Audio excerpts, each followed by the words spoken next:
Hello everyone. So today we will discuss few definitions. So first definition is atomic number. तो atomic number क्या है? We have already discussed in last chapter. हमने किया था, ठीक है. atomic number को किससे प्रेजेंट किया जाता है? Z से, ठीक है. एक्चुअल में आपने किया भी था, अप टू 20 एटॉमिक नंबर आप कर चुके हो, ठीक है. तो एटॉमिक नंबर वैसे एक्चुअल में एटम के अंदर क्या दिखाता है? नंबर ऑफ प्रोटॉन्स, ठीक है. यानी जितने प्रोटॉन्स हैं वही क्या है? Atomic number. तो किसी भी न्यूट्रल एटम की बात करें, किसी भी न्यूट्रल एटम, चार्ज्ड की नहीं, उसमें नंबर ऑफ प्रोटॉन्स ऑलवेज किसके इक्वल होता है? Number of electrons. Clear. But अगर किसी चार्ज्ड पार्टिकल की बात करते हैं, ठीक है, या आयंस की बात करते हैं,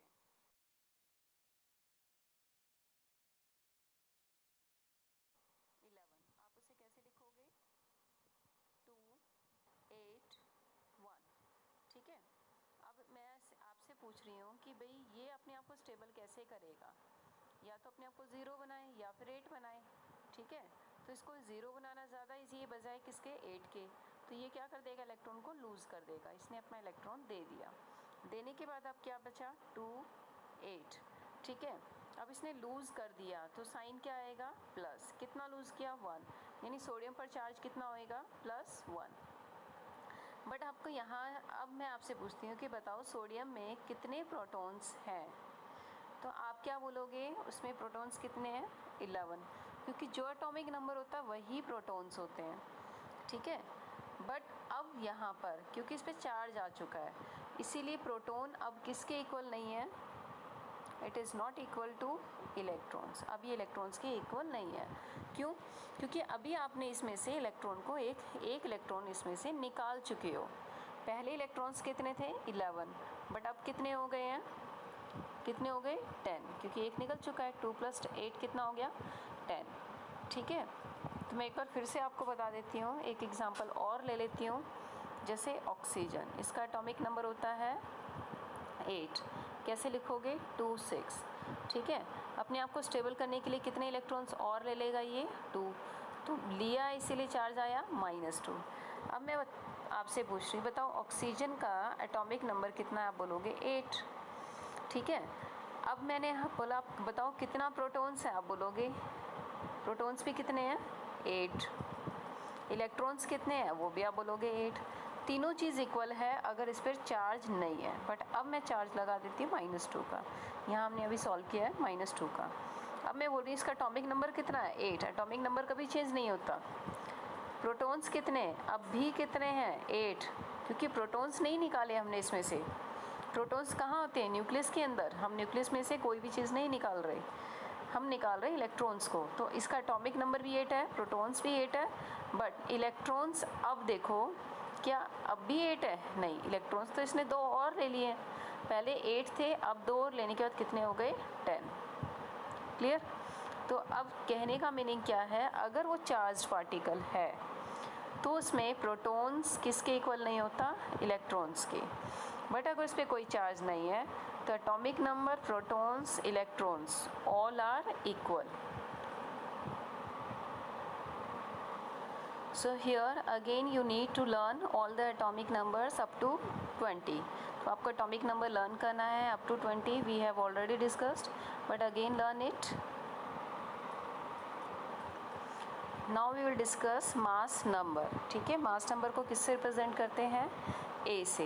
एटॉमिक नंबर को किससे रिप्रेजेंट किया था? Z से. मास नंबर को A से. अब देखो प्रोटॉन्स प्लस न्यूट्रॉन किसके इक्वल होता है? मास नंबर के, ठीक है. प्रोटॉन और न्यूट्रॉन्स कहाँ प्रेजेंट होते हैं? न्यूक्लियस के अंदर. यानी न्यूक्लियस के अंदर जो भी चीज़ प्रेजेंट है वो किसके इक्वल है? मास नंबर के. क्लियर. तो आप इसे कैसे डिफाइन कर सकते हो? It is equal to the sum of the protons and neutrons present in the nucleus of an atom, ठीक है. तो न्यूक्लियस में जो ये पार्टिकल्स, सब एटॉमिक पार्टिकल्स प्रेजेंट होते हैं, उसे हम न्यूक्लियॉन्स भी बोलते हैं. So it is also called number of nucleons in an atom. Now we will do representation of an element, ठीक है. आप कैसे इसको रिप्रेजेंट करोगे? तो ये देखो एलिमेंट है, आपने उसका जो भी सिंबल है आप उसे लिखो. ठीक है, उसके ऊपर आपने क्या लिखना है, mass number, that is called superscript. जो ऊपर लिखा जाता है उसे क्या बोला जाता है, सुपरस्क्रिप्ट। जो नीचे लिखते हैं उसे बोलते हैं subscript.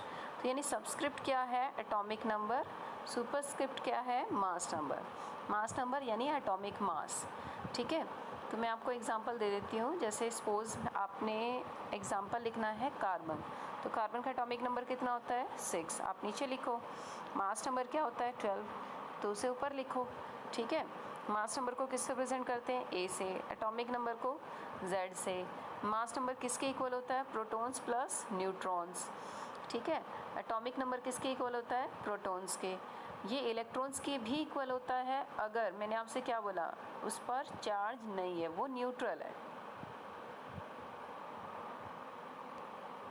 Now next topic is valency.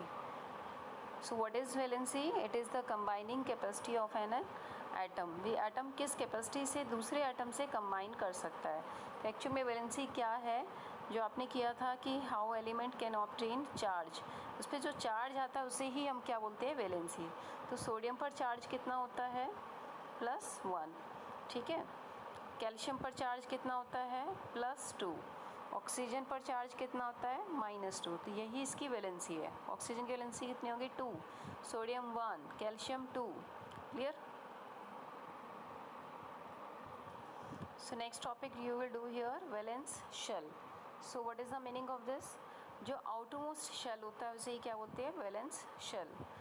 For example मैंने लिया सपोज नाइट्रोजन। ठीक है, इसका एटॉमिक नंबर कितना होता है, 7। आप कैसे लिखोगे, 2, 5। तो कितने शेल हो गए, फर्स्ट शेल में 2, सेकंड शेल में कितने, 5।